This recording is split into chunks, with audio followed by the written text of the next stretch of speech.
we're the 26th of September, and here it's 11 11:40 a.m. and I just would like to take a few minutes to record my thoughts,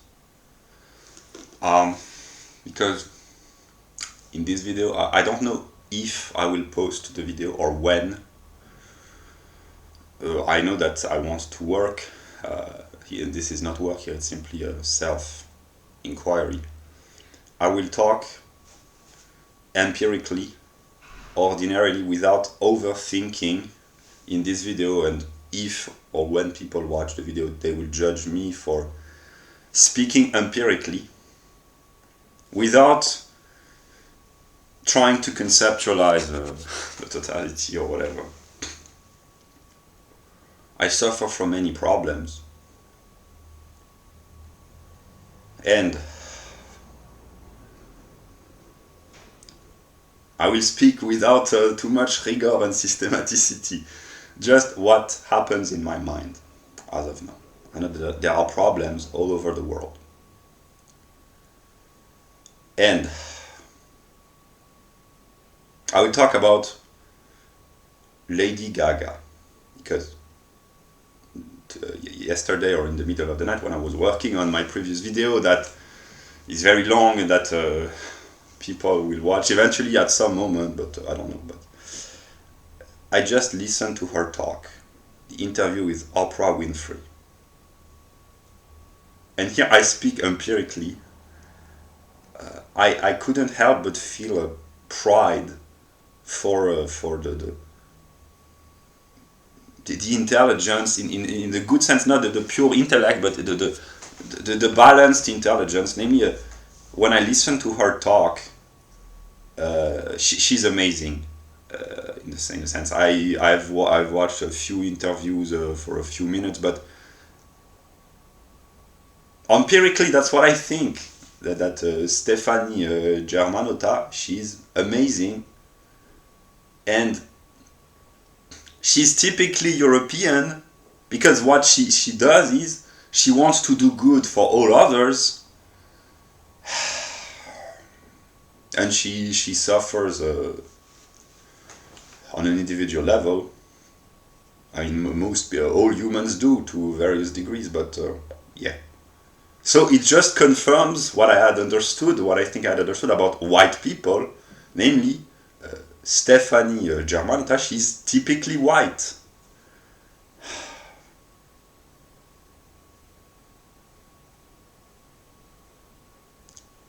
I will speak about my individual self.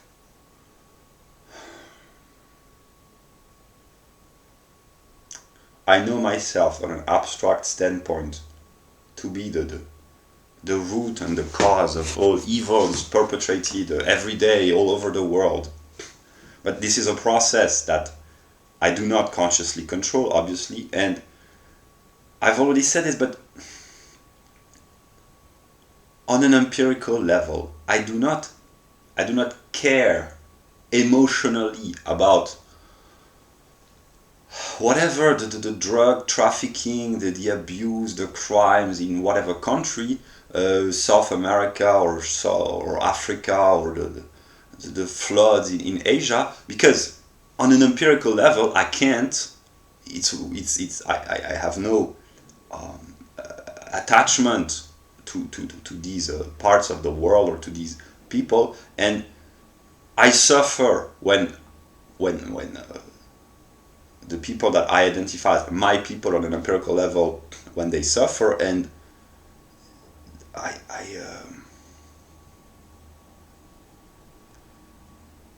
have some sort of a moral imperative, one might say, to thank everyone and to be grateful to everyone, because in the totality everything is interconnected, and yeah, and I know this from an abstract standpoint.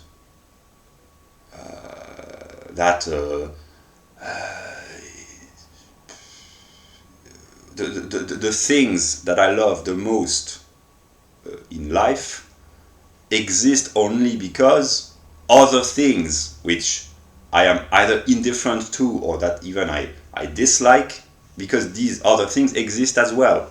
And that's the conceptual thinking, namely, in the interconnectedness of everything, one has to be thankful or to be grateful to everything, because the good aspects within life, one might say, and everyone who lives long enough in a state of mental sanity appreciates many aspects of life.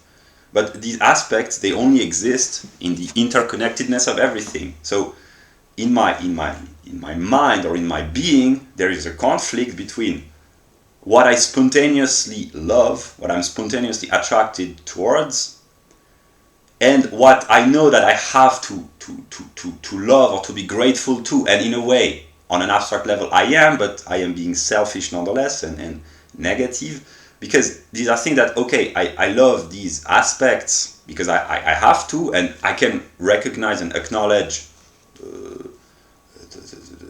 the greatness or the worth, but it's not spontaneous in a sense. And I try to be this super rigorous, systematic thinker, dispassionate, purely rational, purely intellectual. That's the Hegelian, even partly the German self. But I am still human, all too human, and here I will use a Miley Cyrus, the song "Who Owns My Heart" that I listened to a few days ago. I just love what I call my people, whites, more than others, and there are many, and also because I love them more, I am more demanding in a sense that when non-whites, when they have problems, I feel guilty, partly because I know that whatever economic problem in South America, that's probably the CIA or the big American companies which are run mostly by whites. When there is whatever famine in Africa, that's probably I mean, it's not. I'm smart enough to know that it's not completely colonialism, because precisely colonialism is that which brought the institution, the infrastructure, etc. But I know that when white people, they send money or food to African countries, it partly helps, but also it brings corruption. It kind of ruins the country, and I know that whites are guilty. So yeah, but I feel guilty as a white person because I fail to fulfill a sense of duty that I somehow have, that I have to help others out of a moral obligation. Basically, this is simplified. This is how I think. But if so, when I see starving children or rapes in whatever Southern American slums, or the drug trafficking, or the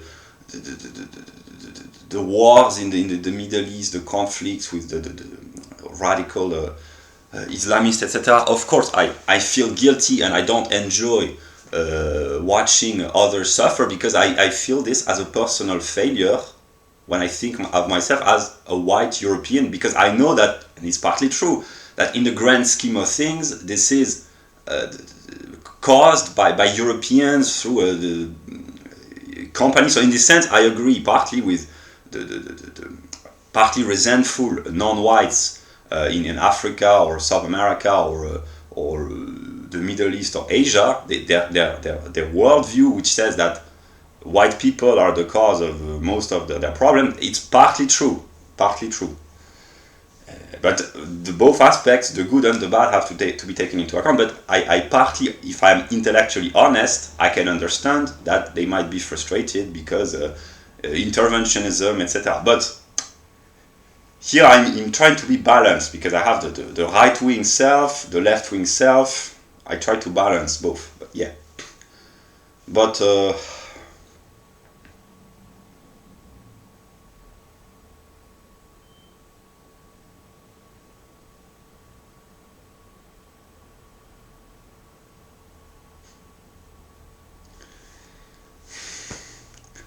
the Europeans, not the Europeans of Europe, but white people, there is enough, here I will laugh, but there is enough insanity and twisted aspects in our psyche. I am intelligent enough to know that if everyone was white in a society, or maybe it would be better on some aspects, but it would also cause problems, because here my culture and my historical perspective comes into play. I know that white people, basically, they don't need non-whites to have problems within themselves. So there's this kind of schizophrenic, or this problem, namely that there is a longing within the white psyche, even within leftists, most of them, to have to live among whites peacefully. But there's also this tendency to say that we need others in a way, because here I laugh, but actually it's difficult, but because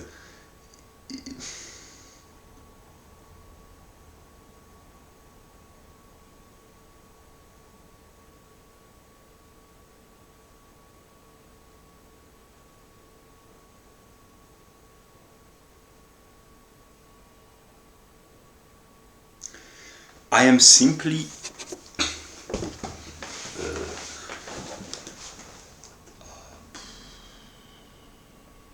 I know what I think. Basically, I love whites, and especially Western whites, but whites at large. I love them more. The reasons, probably there's a connection with my teenage romance, probably. I know, because yeah, but I love them more, which means that I love others less, but this also means that I am less demanding, I have less expectations, and I'm less passionate, and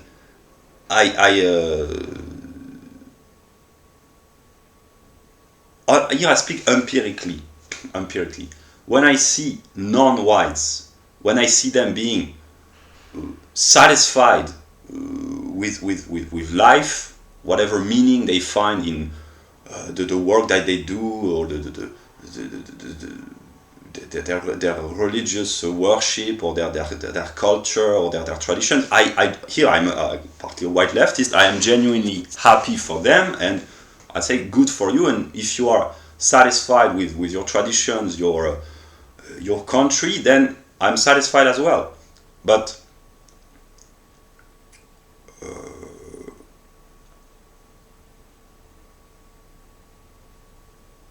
there's also here kind of a really twisted, but in a sense of that I not fully understand, but basically the white leftist, here I speak as a white leftist. There's this idea in the mind of white leftists that it's not very clear. I'm trying to basically that the others, they cannot. It's not very clear. I just try to extract the others, namely the non-Europeans, the non-whites, that they cannot be happy if they do not adopt our worldview, which changes, but our values. And here the values depend on the historical context. Values of the 18th century, 19th century, early 20th century, second half of the 20th century, 21st, they constantly change. But basically there's this supremacist idea within the mind of white leftists, anti-racist, tolerant, and so on. They need the idea that the others, they have to adopt our values, but at the same time, these same white leftists, the radicals, they keep saying the other, they are perfect, they live in harmony, they are happy, and we are miserable, patriarchy, pollution, exploitation, capitalism, racism, whatever. So there's this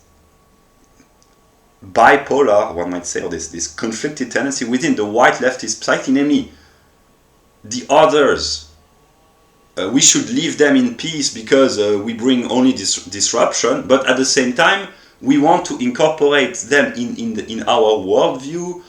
And here in the current context, this is feminism, equality, a welfare state, tolerance, etc., etc.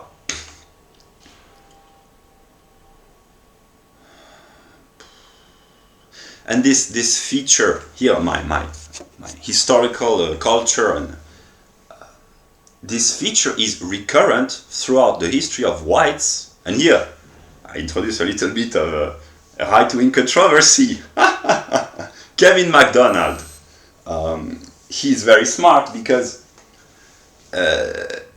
in his books he documents the ethical and moral history of whites, and he says basically, he writes books about the Jews, but he's honest in a sense that he says we don't need, he speaks as a white, we don't need the Jews or whoever to have problems within our societies, because historically it is documented that the white psyche, whites were in conflict for moral reasons within themselves, even when white societies were 199.5% white on moral questions. And I know enough about history to know that this was the case in ancient Greece, ancient Rome, the Middle Ages, the modern era, etc., etc.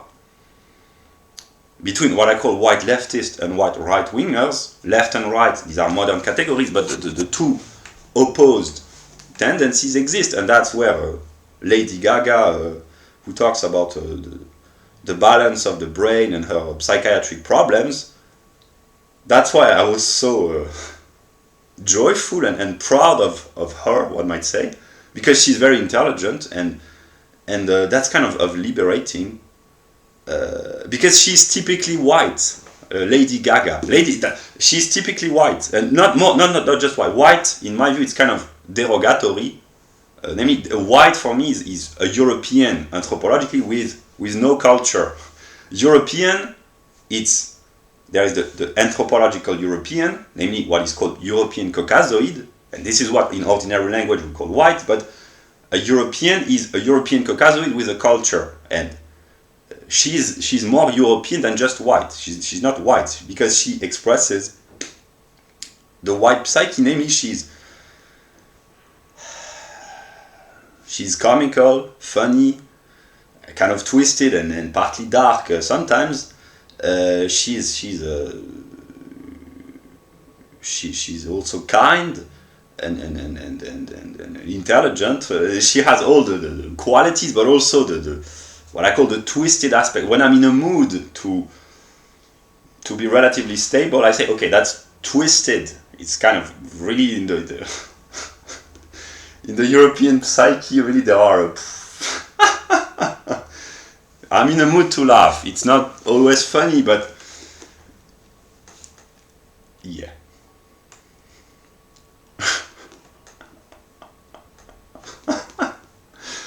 Yeah. But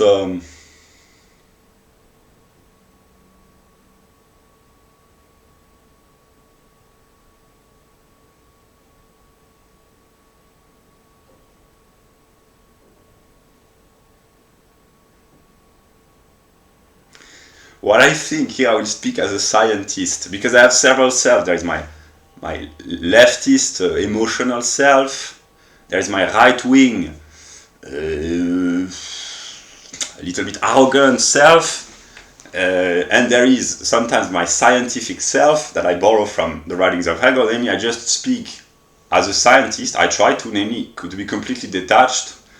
That's what Hegel does in some of his writings. Namely, if I had to speak really as a pure scientist, detached completely, which is kind of, it's good in the sense that it's universal, but also the negative aspect is that it's completely indifferent to myself in a way, as an empirical individual, and partly to others. It's purely scientific. So yeah, but if I had to speak as a scientist, I would say that white people, as an object of study, they really are fascinating.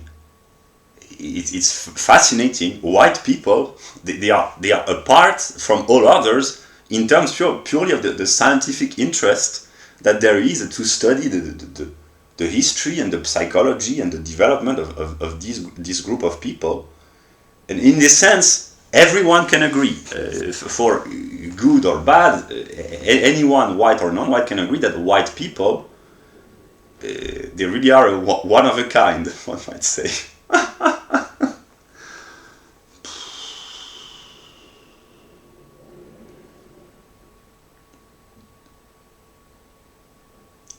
And here, okay, it's been 20 minutes, I will not make a too long video, but I speak here to God.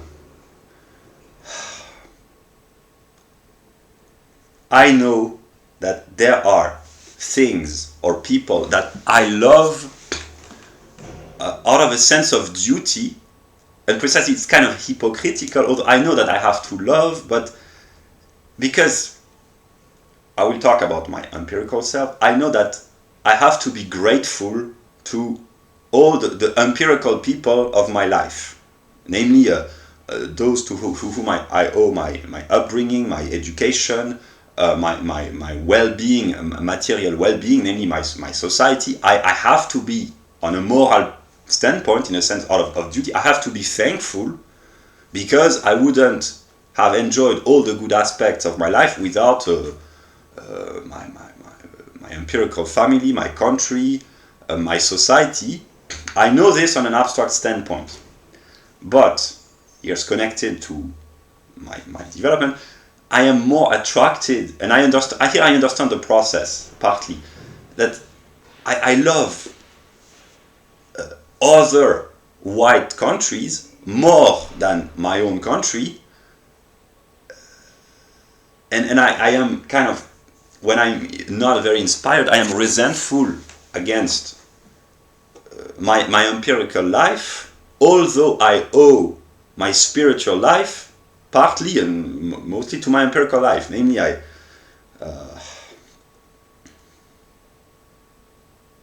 am smart enough to understand that one of the reasons, it's not the most important, but that's one of the reasons why I love spontaneously the United States so much, is because it used to be the country of libertarianism, and empirically I live in the country of socialism. I mean, it could be worse, like in some historical example, but basically France and the US, for the people who have broad, or not a broad, but a minimum of economic culture, this is the country of libertarianism and the country of socialism.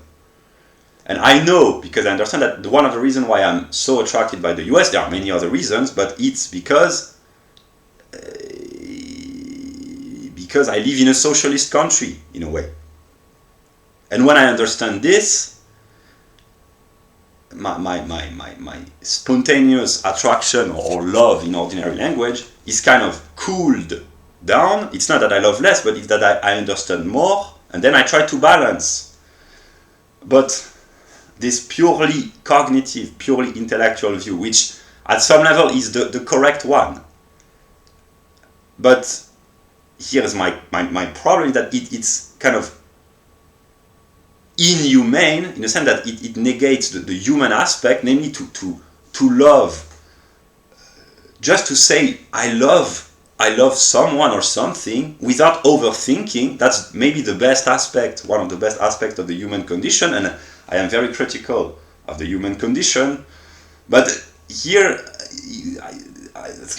that's the problem. I would like, God knows it's the truth, I would like to be able to say I love you, or I love this, or I love that, without overthinking, without saying, okay, if I say I love this, I know that this exists only because it's in relation with that aspect that I don't like, and then the totalitarian thinking begins, and then I know that I have to eventually to be grateful to the totality.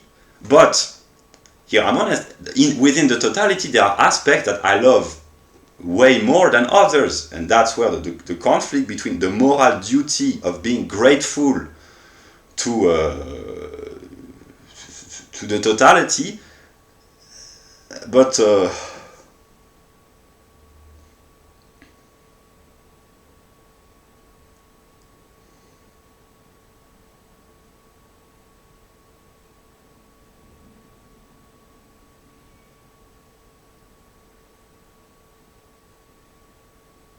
I will just illustrate with American pop music.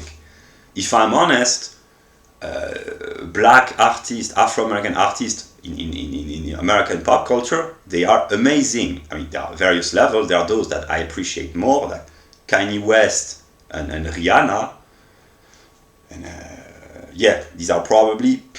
here I speak empirically, this is my opinion, but Kanye West, the genius, cannot be denied. In the realm of pop culture, this is really brilliant. Rihanna, she's very talented, and here I use my categories. Rihanna, she's not, obviously she's not European anthropologically, she's not even Afro-American, strictly speaking, but her psyche, I call this European, with my worldview, namely she's kind of a... She has all the aspects that I identify with the European psyche, namely she's funny, sometimes she's also emotional, she's partly twisted also. For me, Rihanna, she's obviously not European anthropologically, but she has what I call the archetype of the European psyche. Yes, so if I'm honest, I have to acknowledge the brilliance and the achievements. Here I just talk about pop culture of many artists, but I nonetheless prefer here that it's partly sinful, one might say, but I prefer the white equivalent, one might say. Namely, I prefer Lady Gaga to Rihanna, and there is partly an aspect of maybe of prejudice. I don't know, but I simply prefer white culture, even in pop culture, and I know that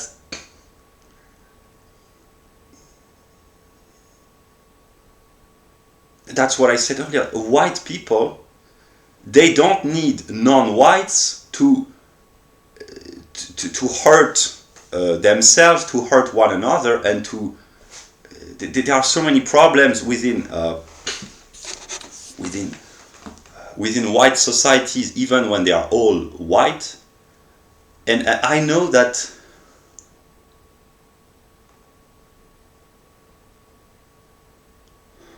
here's where what I call my super Hegelian self, or my totalitarian thinking and empiricism, where they coincide, namely on a metaphysical level. I know that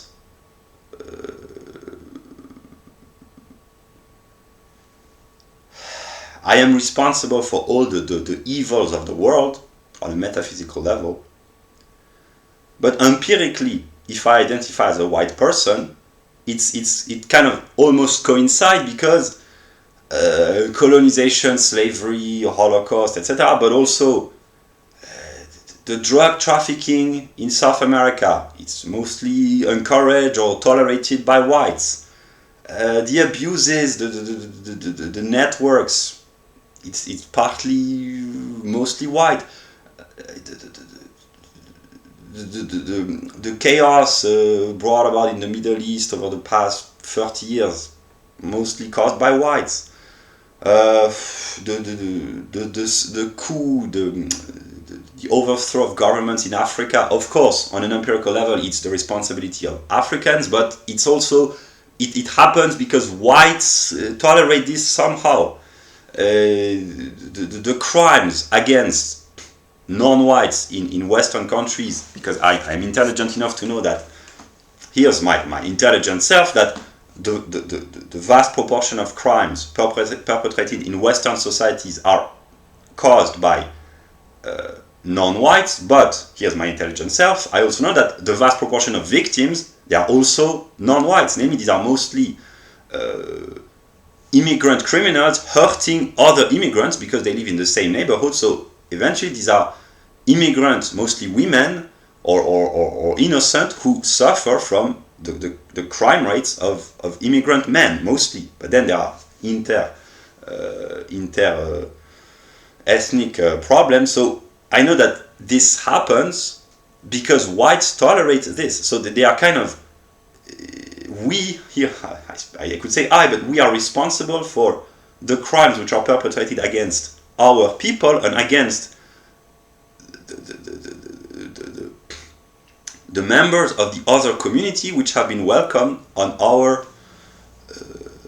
land. And I know, because I am kind of cynical, that from a strictly economic standpoint, there are white people who have an interest in replacing themselves. I mean, that's not how they think, but basically there's an aspect of the white sociology who just wants to exploit immigrants, not through restoration of slavery, but basically a cheap labor. It's partly true. The CEOs, those who run the companies, they want to bring in cheap labor. It's partly true. Those who want their retirement pension to be financed, they are indifferent to the replacement of their own people because they have the economic advantage. So here, my intelligent self again, the non-whites in Western societies who feel kind of disenfranchised and who blame whites, saying, you brought us here, it's your fault, they are partly right in a sense that a part, here quantitative proportions have to be introduced, of white, old white people, not all of them, but a proportion has been willing, indirectly or not, to replace, not themselves, but to replace their own people because it brings them economic advantages. So both the criticism of the non-whites and partly the hypocrisy of whites who then complain, they have to be taken into account, both aspects. But whatever I say, I end up concluding that whites eventually they control everything. Yeah. But in everything there are all the wrongs, but also there are all the goods. That's what I try to find the balance. And this is what I suffer from because I know that I have a moral duty to be thankful and grateful to everyone for really the good aspects of my existence, and I have to, but by claiming that I love everyone equally, I have understood this recently in the past few weeks, I am being a hypocrite because maybe my level of intelligence or wisdom is not yet strong enough or intense enough to so I am being honest by claiming that I am being dishonest when I say so it feels kind of complicated, but I mean it's not complicated, it's simple, but basically I know myself that it's very easy to know what to do. It's really very easy. Here my Kantian self, Kant wrote everything about morality and ethics. I haven't read, but I understand. But then here's the conflict maybe of the human condition. There is the moral imperative, and then there are the tendencies, the wickedness of the flesh, as the Christian would call this. But there can be really the negative aspect. Lust, greed, gluttony, and all the sins. But then there are also the more noble aspect, namely sometimes you just love what you call your own more than the other, and then the moral, that's the kind of the reconciliation maybe of the love, the spontaneous emotional love and the moral duty. When they are in conflict, the moral imperative says, but if they think like me, I cannot blame them, and if I do, I'm being dishonest. Namely, that's why I have no problem with, I mean, on a transcendental level, with black nationalists. If they love their people more than what I call my people on an empirical level, I cannot blame them. I can be, I can complain about the consequences of their behavior or whatever, but I cannot blame them on a transcendental level. And it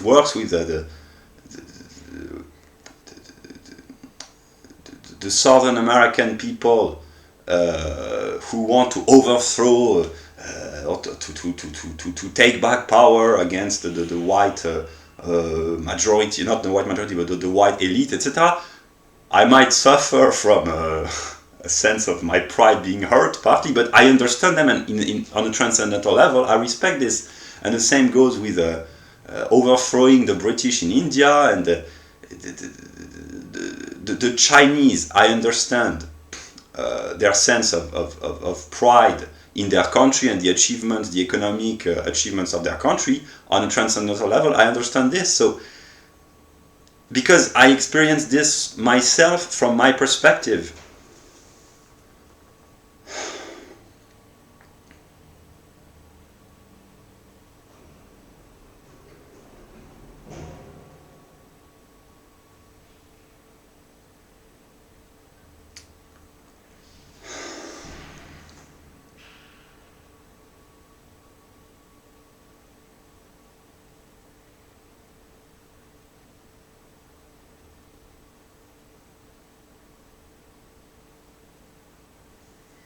Yeah.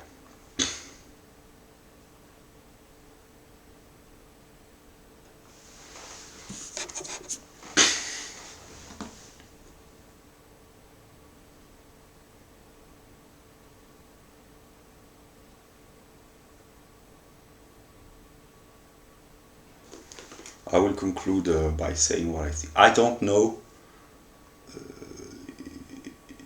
on an empirical level. I don't know what's going to happen in the coming, let's say, in the coming weeks. I don't know.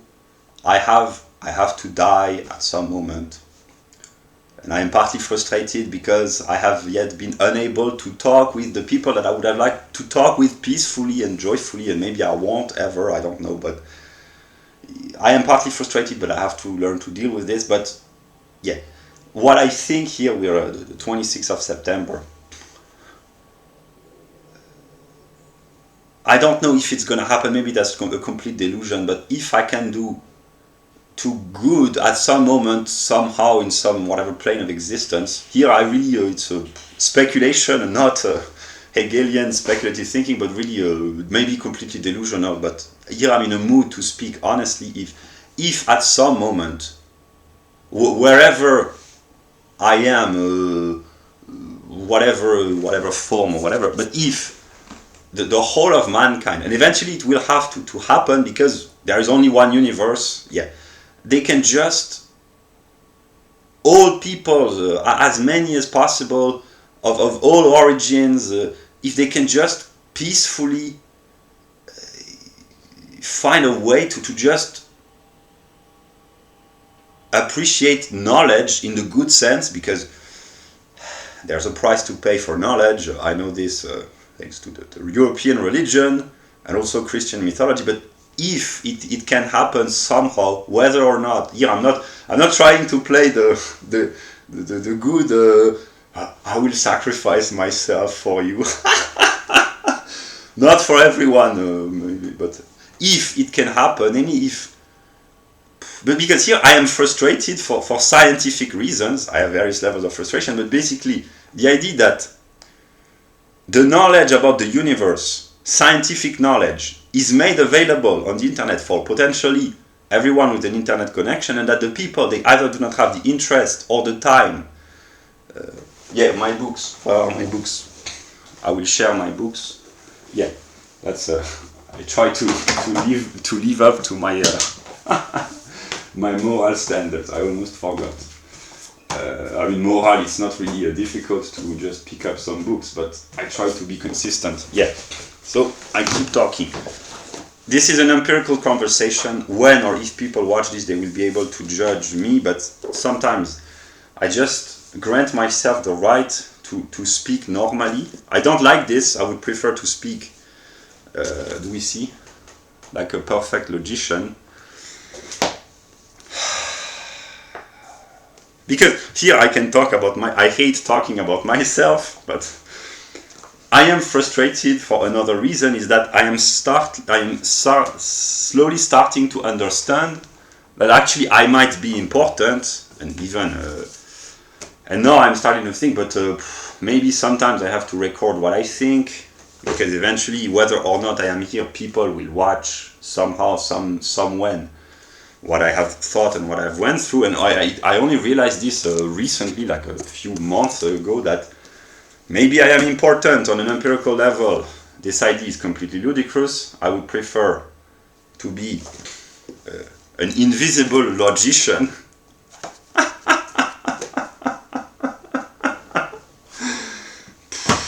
I am frustrated because when I take the time to rewatch some of my videos while I am taking care of the conveniences or I say to myself, but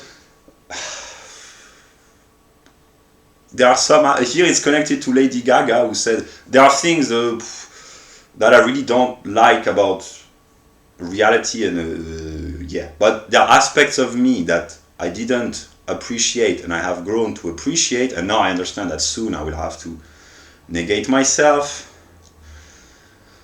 But sometimes my videos are interesting and some of my jokes are really funny in a good sense, and I'm partly frustrated because but I have to deal with the frustration.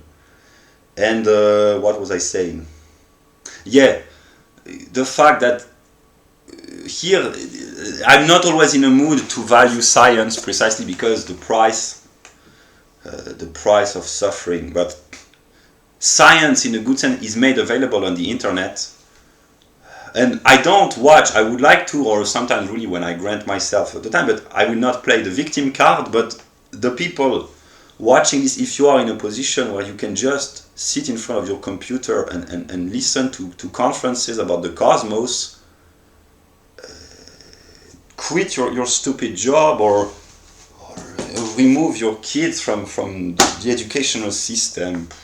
Here I'm also frustrated because up until a few weeks ago I still thought that I had to produce really a systematic, rigorous lecture on all the determination of the educational system to explain why it's a failure, but actually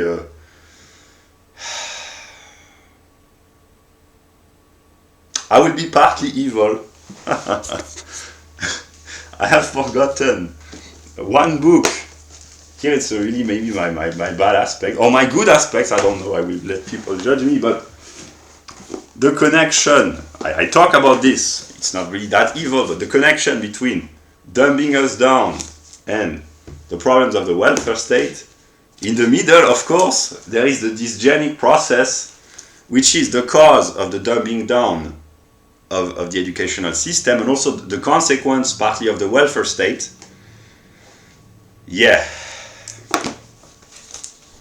It's not. It's kind of. It's partly evil, but it's just scientific realism, and I will let people judge me. But I am being conflicted, and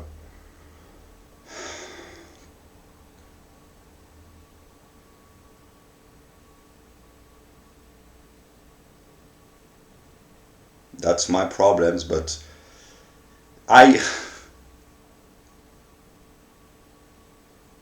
would just conclude by saying this, that up until a few months ago, I still believe that it would be very easy, not for me physically, but it would be very easy intellectually and even morally to negate myself. It will be difficult physically for me, but I thought, okay, it would be very easy, but actually it's becoming more and more difficult because I have started to realize that I am not just completely negative. So I'm starting to have a good view of myself on some aspects. And now it's becoming morally and intellectually difficult. I still have to, but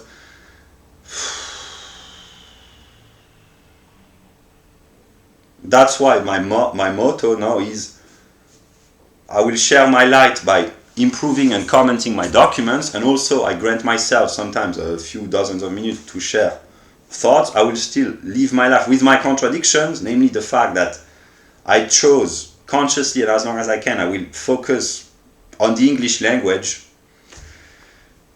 because here is my problem, because I owe my intellectual and spiritual development to America and to the English language, but also to the possibility of the material condition of my empirical life. So there are the two aspects, and I have to try to balance, but it's one of my problems. But basically, I know that I owe my intellectual life to the Anglo-Saxon world, basically. But it wouldn't be possible without my empirical self, so here's the problem. But I have decided to speak and to focus on the English language as long as I can, and I try to balance. It's difficult, whatever. I will stop there, but yeah.